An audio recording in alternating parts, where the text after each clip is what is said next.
हाँ। First of all so good to see you here ma'am. Thank you. Thank you for having this conversation.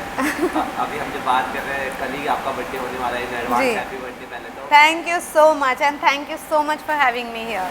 Ma'am सबसे पहले तो हम जानना चाहेंगे क्या कुछ बर्थडे की प्लानिंग है, किस तरीके से आप अपना बर्थडे बनाना पसंद करते हैं, बर्थडे कितना खास लगता है आपको?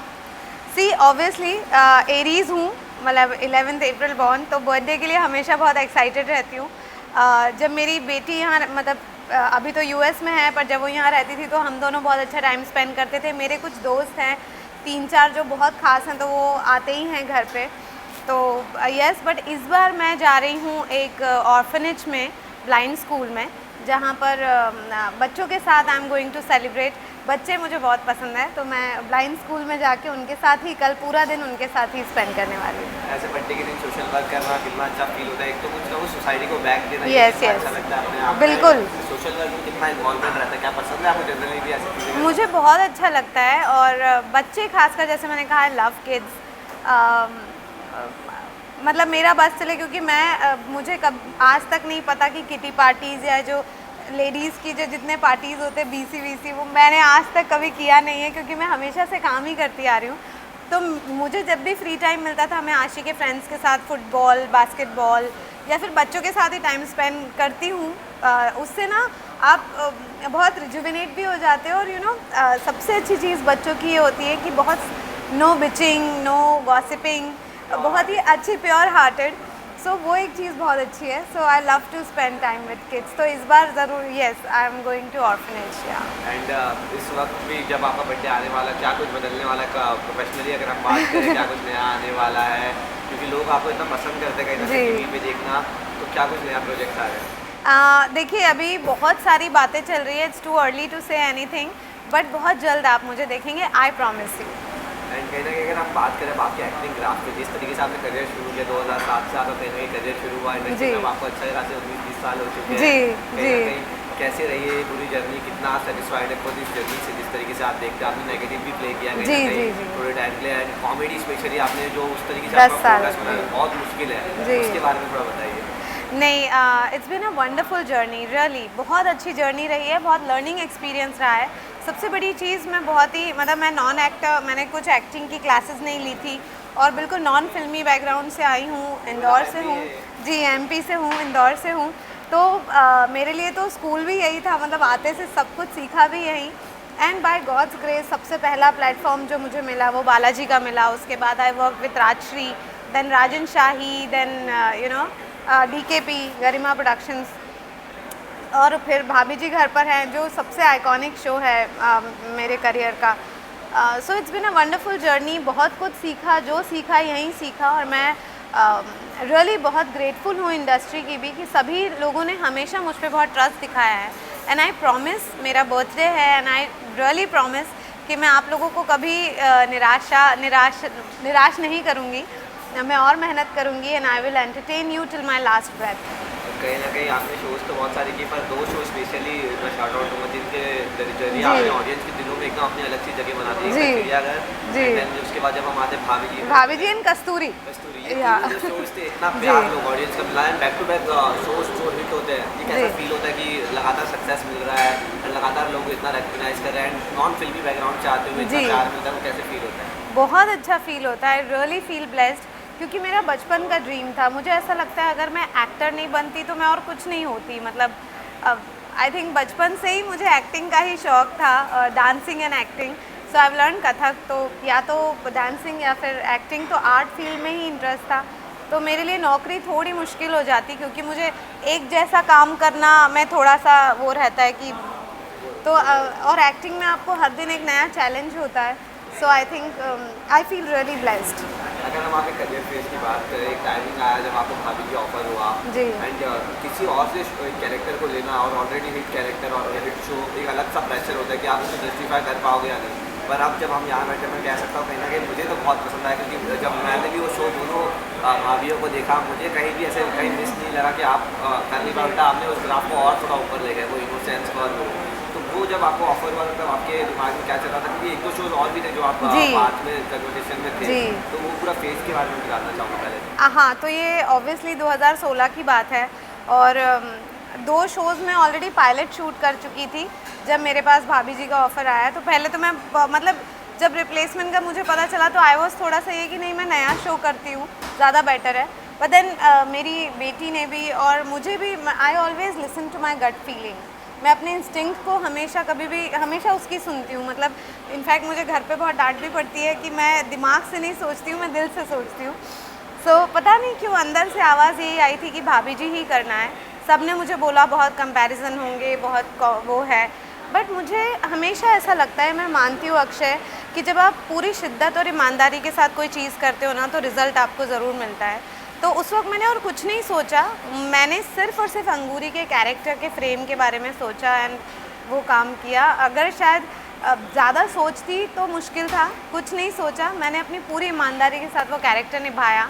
और मैं हमेशा यही करती हूँ कि ज़िंदगी में जैसे अब आज मैं आपके पास हूँ, यहाँ बहुत सारे लोग हैं, सो आई कीप ऑब्जर्विंग पीपल। मुझे लोगों को ऑब्जर्व करना बहुत अच्छा लगता है और उनसे मैं लेती रहती हूँ उनके न्यूएंसेस। तो अंगूरी के साथ भी ऐसा हुआ, क्योंकि मैं एमपी में पली बड़ी हूँ तो मैंने वो हाउसवाइफ्स की लाइफ देखी है, तो इसीलिए I think I could do it.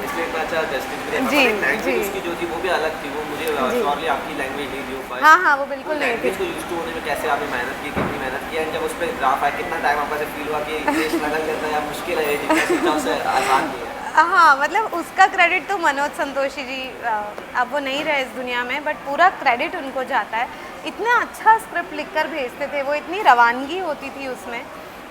तो लाइन्स याद करना बहुत आसान है। और एक चीज़ मैं अपने बारे में बताऊंगी कि आप मुझे कोई भी एक्सेंट दोगे ना वो मैं पकड़ लूँगी। मतलब अगर आप मुझे बोलोगे हरियाणवी एक्सेंट पकड़ो या गुजराती पकड़ो या पंजाबी, तो ये मेरे अंदर है कि आप मुझे डायलॉग्स दे देंगे तो मैं वो टोन निकाल लूँगी। तो इट्स देयर। यही शायद आपकी खूबी है जो आप सक्सेसफुल इस कैरेक्टर में जी जी। कहीं ना कहीं शो के रिलेटेड हमेशा कुछ ना कुछ बातें चलती रहती थी, क्योंकि शो जो है वो कहीं ना कहीं कॉमेडी प्लस है ना 18+ कंटेंट, थोड़ा वैसे एडल्ट कॉमेडी।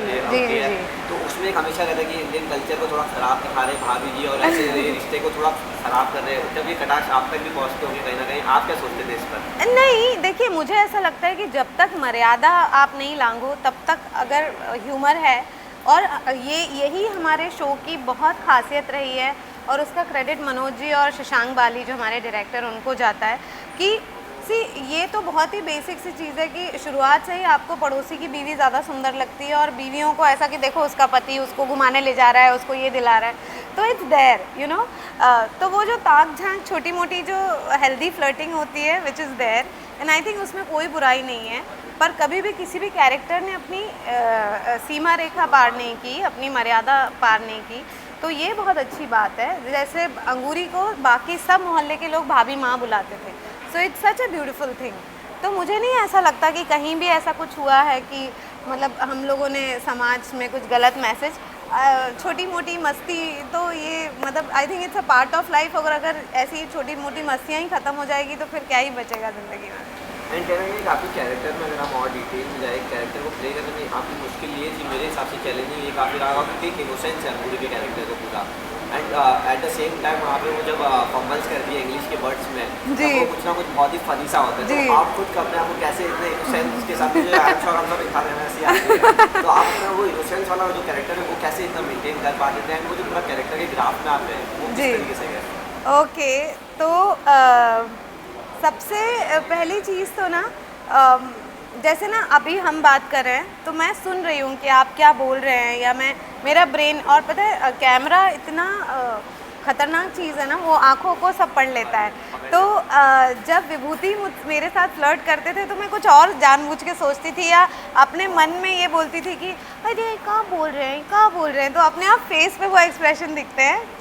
मैंने टेक्निक बता दिया बट यस, ये मुझे रूपा गांगुली जी जो मेरी मदर प्ले करती थी कस्तूरी में, उन्होंने ये टेक्निक मुझे सिखाई थी कि whatever scene you are doing वो आपके ब्रेन में भी अंदर चलते रहना चाहिए। क्योंकि जैसे अगर हम स्ट्रेस में हैं तो हमारी आँखों और फेस से पता चल जाता है कि हम स्ट्रेस में हैं। अगर हम खुश हैं तो हमारे चेहरे और आँखों से पता चल जाता है कि हम खुश हैं। तो जो भी आप, जैसे कई बार ऐसा होता है कि लोग मतलब बहुत सारे लोगों को सिर्फ लाइन बोलना it's not acting, you have to feel that. तो आई थिंक बस वही है। तो वो मैं भी कोशिश ही कर रही हूँ, सीख रही हूँ। So that's my technique. आप बहुत ही बेहतरीन एक्टर है, ये तो आपने अगेन टाइम्स एंड अगेन आपने प्रूव किया हमेशा। Thank you. जब ये शो आपने रिलीज किया तब कुछ ना कुछ कहीं ना कहीं कमेंट्स पास हुए, बट आपने बहुत ही डिग्निटी मेंटेन करते हुए आप उस लेवल पे गए नहीं, पर कहीं ना कहीं as an actor as an person hurt तो करता है कुछ चीज़ों को। वो जो पूरा सिचुएशन था जब आपने जो ऐसे क्या है वो वाक्य के ऊपर आप बता सकते हैं?